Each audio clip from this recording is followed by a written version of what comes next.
Good afternoon बच्चों। Lesson number 3 विद्युत रसायन। लेसन नंबर 3 का ये 8वां वीडियो है। हम पढ़ रहे हैं विद्युत रासायनिक सेल या गैल्वेनिक सेल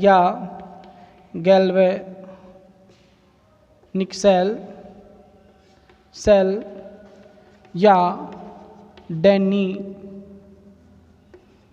डैनियल सेल या वोल्टीय सेल।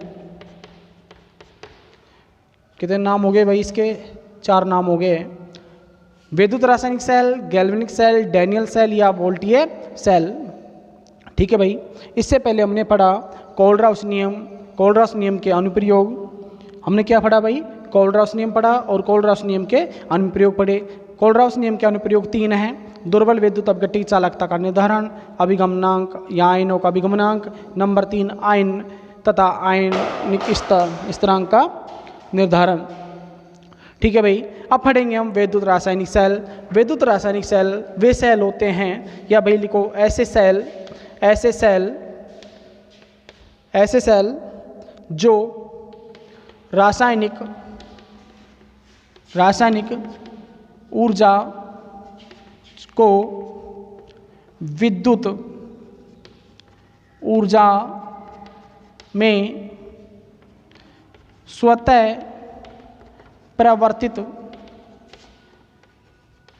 क्रिया के लिए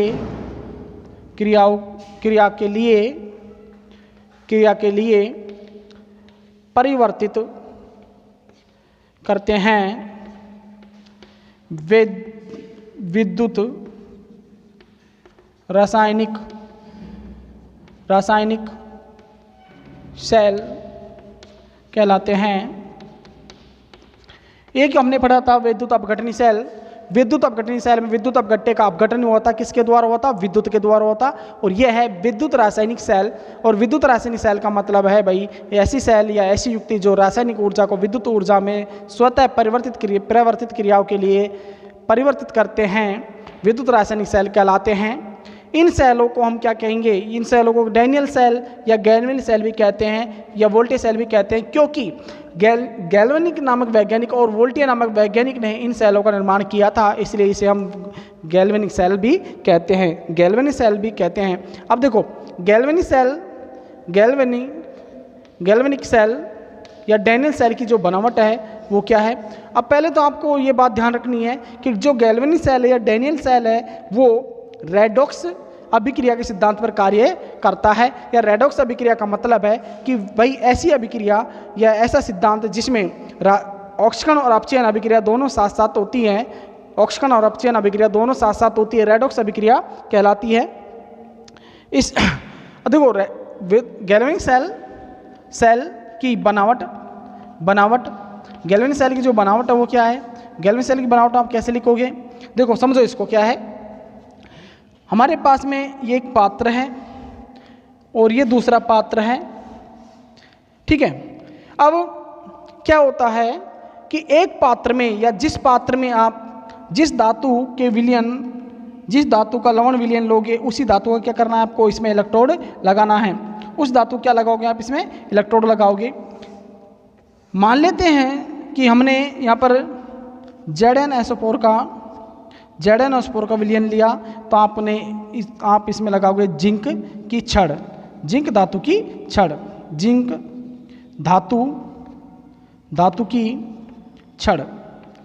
धातु की छड़ लगाओगे आप इसमें। देखो आप जरूरी नहीं है कि यहाँ पर आप ZnSO4 का विलयन ले, आप कोई भी विलयन ले सकते हो। जैसे आप MgSO4 का विलयन भी ले सकते हो। तो MgSO4 का विलयन लिया है तो आप इसमें मैग्नीशियम धातु की छड़ लगाएंगे। आपने ZnSO4 का विलयन लिया तो आपको इसमें जिंक धातु की छड़ लगानी होगी। ठीक है। दूसरा जो अर्ध सेल है या दूसरा जो पात्र है, इसमें हम लेते हैं कॉपर सल्फेट का विलयन आप इसमें लेते हैं। और कॉपर सल्फेट का विलयन जब आपने इसमें लिया है तो आप इसमें लगाओगे कॉपर की छड़। क्या लगाओगे? कॉपर की छड़ लगाओगे आप इसमें। कॉपर धातु की छड़ लगाओगे इसमें। कॉपर धातु की छड़ लगाने के बाद आपने कॉपर धातु की छड़ लगा दी इसमें। आगे देखो, परिपथ पूर्ण करो। इतना समझो इसको भाई।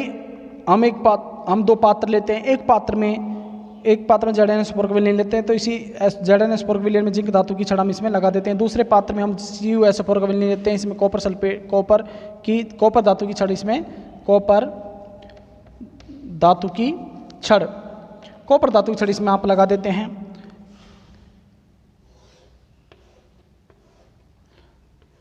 बाह्य परिपथ के द्वारा इसे, या बाह्य परिपथ के द्वारा इसे पूर्ण करो।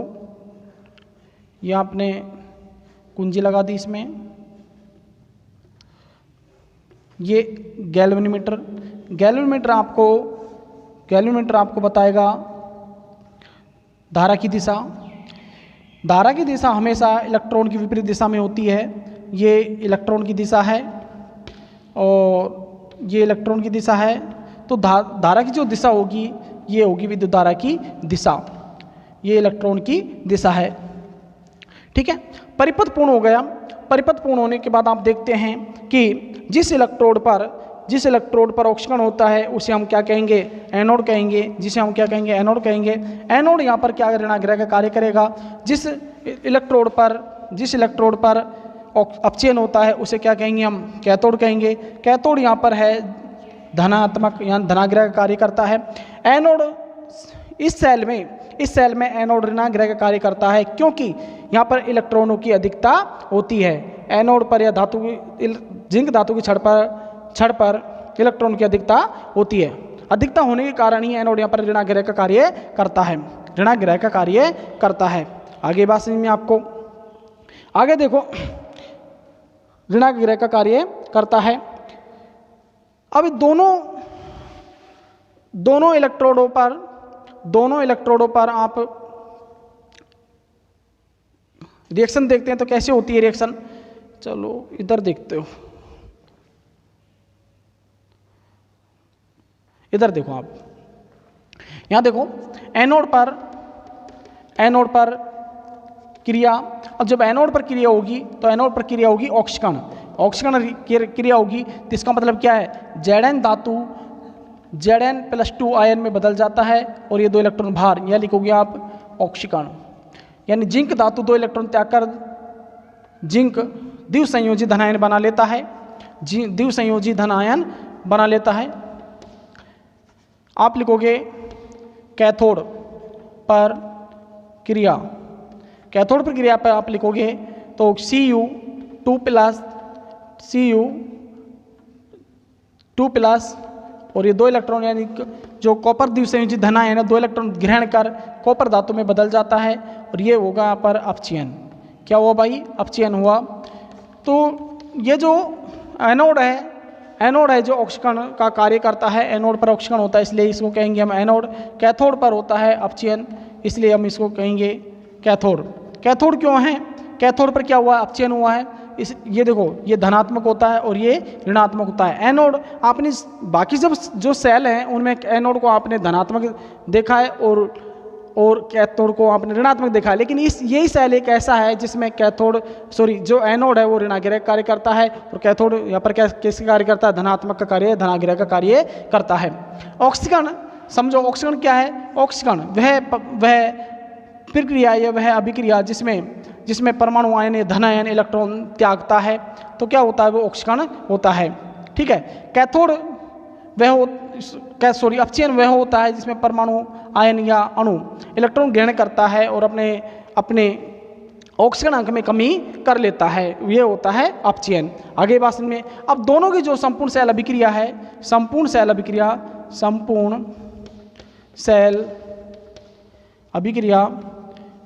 अभिक्रिया में क्या होगा, ये इलेक्ट्रॉन देखो, ये Zn+Cu2+ और ये इक्वल टू Zn2+ और Cu, ये इसकी संपूर्ण सेल अभिक्रिया हो गई।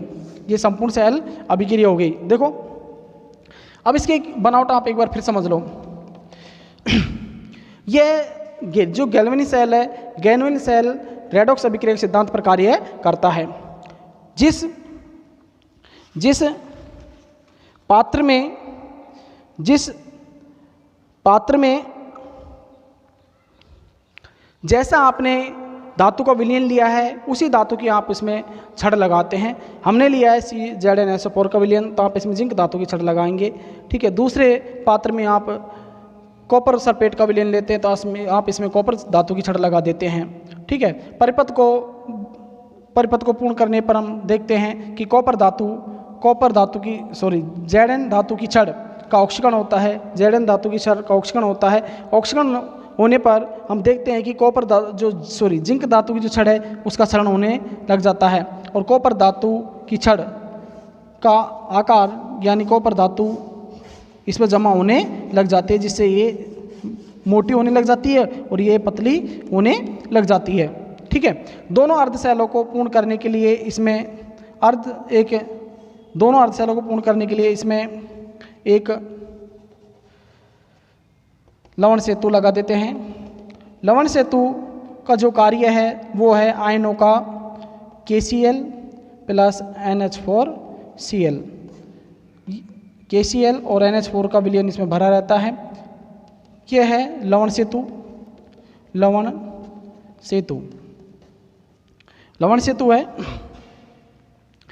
सेतु दोनों अर्धशैलों में आयनों का संतुलन बनाए रखने का कार्य करता है, या अभिगमन को बनाए रखने का कार्य करता है। अभिगमन को संतुलित बनाए रखने का कार्य करता है। आयनों का संतुलन बनाए रखने का कार्य कौन करता है भाई? लवण सेतु करता है।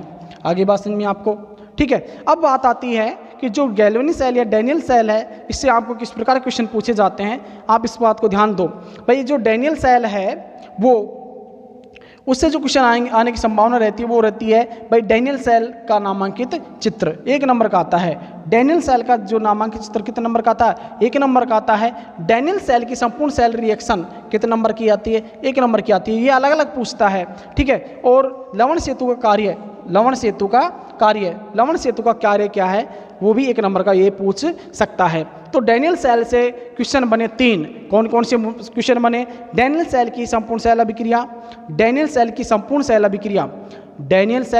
सेल अभिक्रिया, और डैनियल सेल का नामांकित चित्र, और लवण सेतु का कार्य। तो देखो, डैनियल सेल की जो संपूर्ण सेल अभिक्रिया है वो आप आसानी से लिख सकते हो। जिंक धातु का ऑक्सीकरण हो रहा है और कॉपर धातु का अपचयन हो रहा है। जिंक धातु ऑक्सीकरण हो रही है, इसका मतलब क्या है कि जिंक धातु 2 इलेक्ट्रॉन त्याग कर क्या बना लेता है? जिंक द्विसंयोजी धनायन बना लेता है। कॉपर धातु का अपचयन हो रहा है, इसका मतलब कॉपर जो आयन है द्विसंयोजी धनायन है, जो 2 इलेक्ट्रॉन ग्रहण कर क्या बना लेता है? कॉपर धातु में बदल जाता है। इसका मतलब क्या हो रहा है? अपचयन हो रहा है। संपूर्ण सेल अभिक्रिया लिखने के लिए 2 इलेक्ट्रॉन से 2 इलेक्ट्रॉन काट दो, Zn प्लस Cu2 प्लस और इजकल टू Zn2 प्लस और Cu। ये संपूर्ण सेल अभिक्रिया बन गई इसकी। ठीक है, तो डैनियल सेल का नामांकित चित्र आप बना ही सकते हो। आप इसमें 2 पात्र लेते हैं।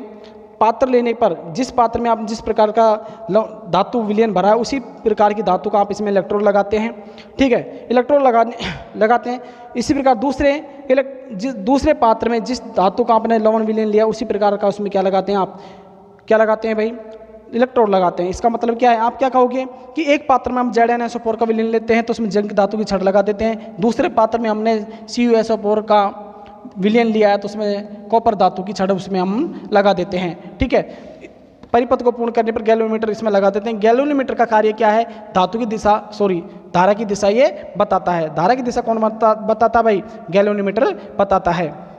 ठीक है, कॉपर धातु की छड़ और जिंक धातु की छड़ आप इसमें दोनों लगा देते हैं। जिंक धातु की छड़ इलेक्ट्रोड जिंक सल्फेट के विलयन में तथा कॉपर धातु की छड़ कॉपर सल्फेट के विलयन में रखी जाती है। कॉपर धातु की छड़ कॉपर सल्फेट के विलयन में रखी जाती है। दोनों इलेक्ट्रोडों को बाह्य परिपथ चालक तार से जोड़ दिया जाता है। गैल्वेनोमीटर इसमें आप लगा देते हैं। ठीक है भाई, जिंक धातु की छड़ एनोड का कार्य करती है। जिंक धातु की छड़ एनोड कार्य इसलिए करती है क्योंकि जिंक धातु क्या होता है? ऑक्सीकरण होता है, और ऑक्सीकरण जिस इलेक्ट्रोड पर होता है उसको हम कहते हैं एनोड, और अपचयन जिस इलेक्ट्रोड पर होता है उसको हम कहते हैं कैथोड। आगे बात समझ में आपको? ठीक है, आगे देखो, इन दोनों इलेक्ट्रोडों की संपूर्ण सेल अभिक्रिया आपने लिखी थी, इसको आप याद कर लेना। अब सेल जो आरेख है वो कैसे बनाते हैं? सेल आरेख देखो,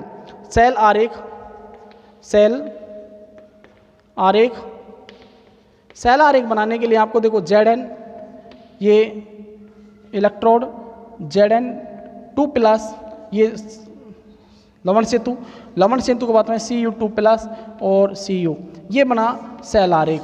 क्या है भाई? ये सेल आरेख। सेल आरेख क्या है?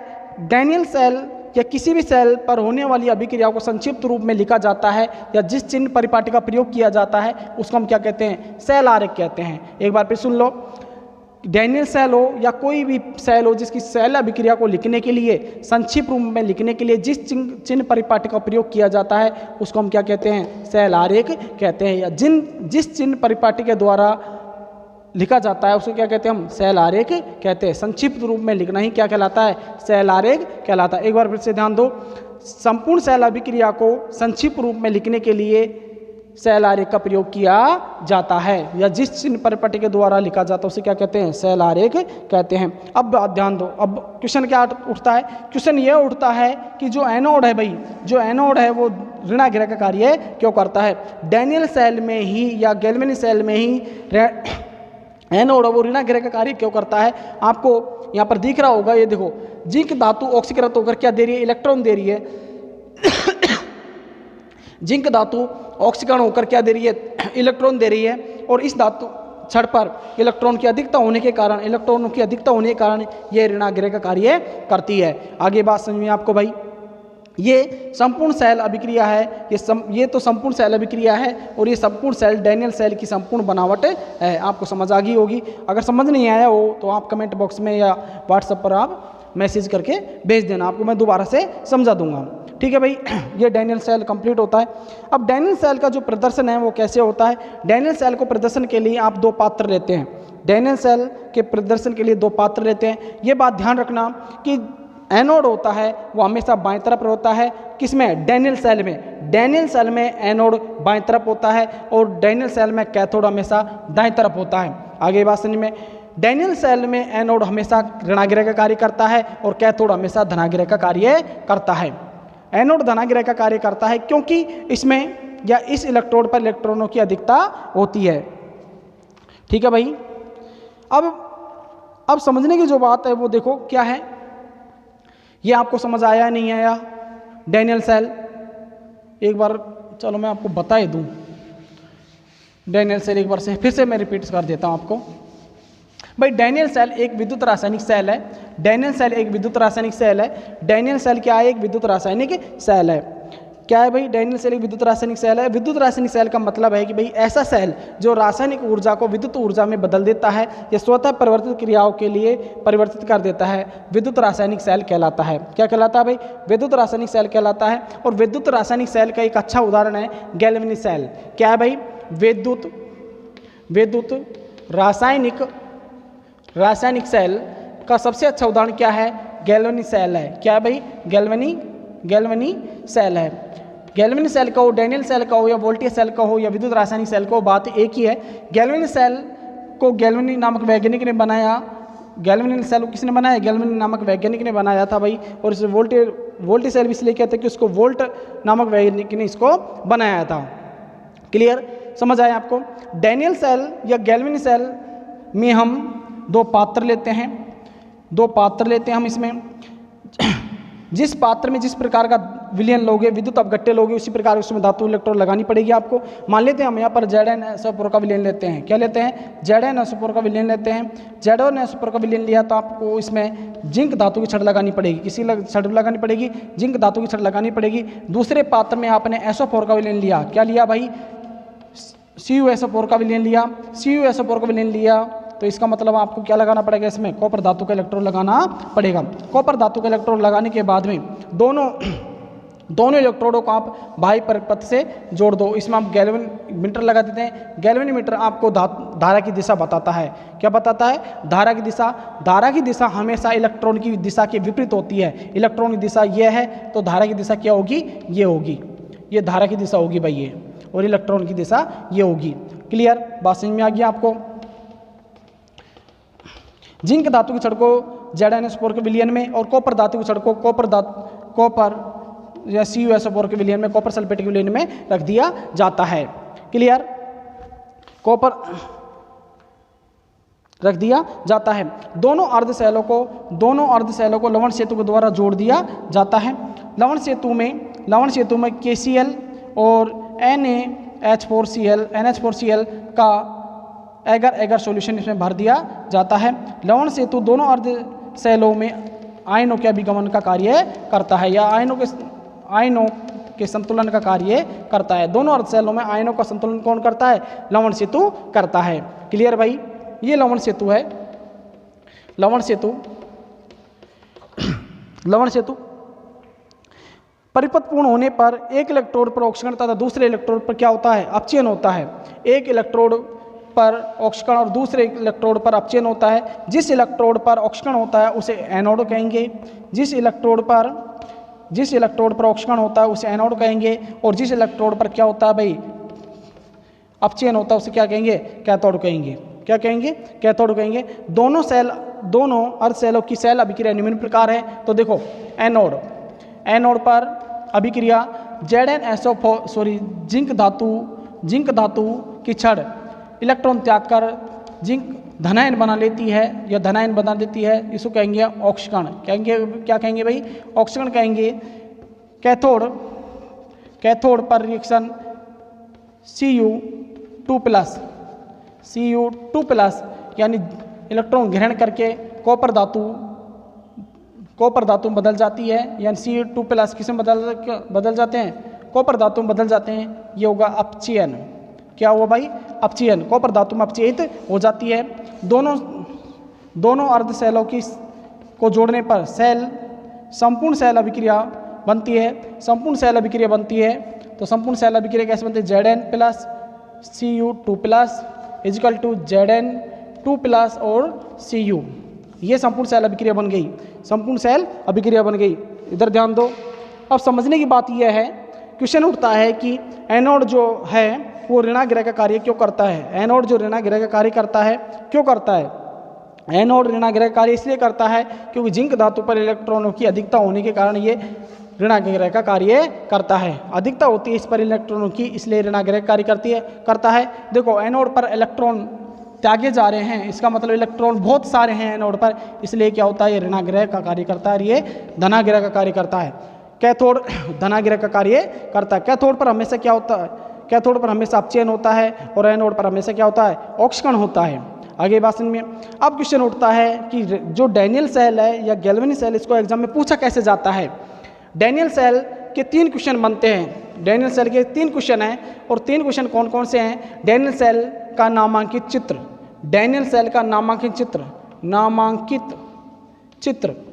कितने नंबर का? 1 नंबर का। डैनियल सेल का नामांकित चित्र 1 नंबर का, और डैनियल सेल का नामांकित चित्र 1 नंबर का। और लवण सेतु का कार्य 1 नंबर का, और लवण सेतु कार्य 1 नंबर का, और डैनियल सेल या गैल्वेनी सेल की संपूर्ण सेल अभिक्रिया भी 1 नंबर का। ठीक है, तो ये आपको समझ आ गया होगा।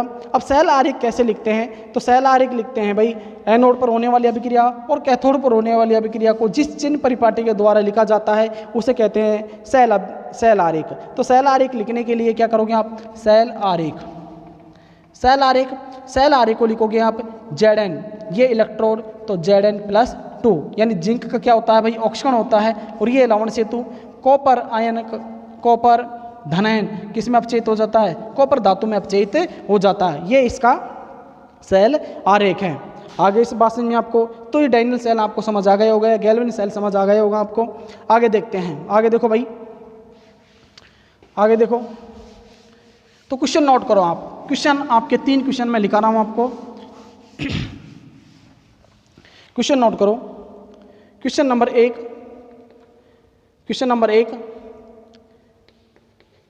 गैल्वेनी सेल की संपूर्ण सेल अभिक्रिया या नेट सेल अभिक्रिया लिखिए। ये पहला क्वेश्चन। दूसरा क्वेश्चन नोट करो। क्वेश्चन नंबर 2, गैल्वेनी सेल का नामांकित चित्र बनाइए। ये क्वेश्चन नंबर 2। और क्वेश्चन नंबर 3 है लवण सेतु का क्या कार्य है। लवण सेतु का क्या कार्य है, तो समझ आ गया होगा आपको। वे तीनों क्वेश्चन मैं आपको करा चुका हूँ। संपूर्ण सेल अभिक्रिया तो आप लिख दोगे, एनोड पर होने वाली अभिक्रिया कैथोड पर होने वाली अभिक्रिया को जोड़कर क्या बनाओगे, गैल्वेनिक सेल की संपूर्ण सेल अभिक्रिया बना दोगे। गैल्वेनिक सेल का नामक चित्र आप बना दोगे। लवण सेतु का कार्य आप एक बार फिर सुन लो। लवण सेतु दोनों अर्ध सेलों को जोड़ने का कार्य करता है। गैल्वेनिक सेल में लवण सेतु दोनों अर्ध सेलों को जोड़ने का कार्य करता है। और इससे ज़्यादा ये कार्य और भी अच्छा ये कार्य और है, दोनों अर्ध सेलों में आयनों के अभिगमन का संतुलन बनाए रखने का कार्य भी लवण सेतु करता है। लवण सेतु में KCl और NH4Cl का एगर एगर सॉल्यूशन इसमें भरा रहता है। आगे बात समझ में आपको भाई क्लियर। तो गैल्वेनिक सेल आपका क्लियर हो चुका होगा। तो समझ नहीं आया हो तो कमेंट बॉक्स में आप कमेंट कर देना या फिर व्हाट्सएप पर मैसेज भेज देना, ठीक है भाई। आगे पढ़ेंगे हम इलेक्ट्रोड विभव।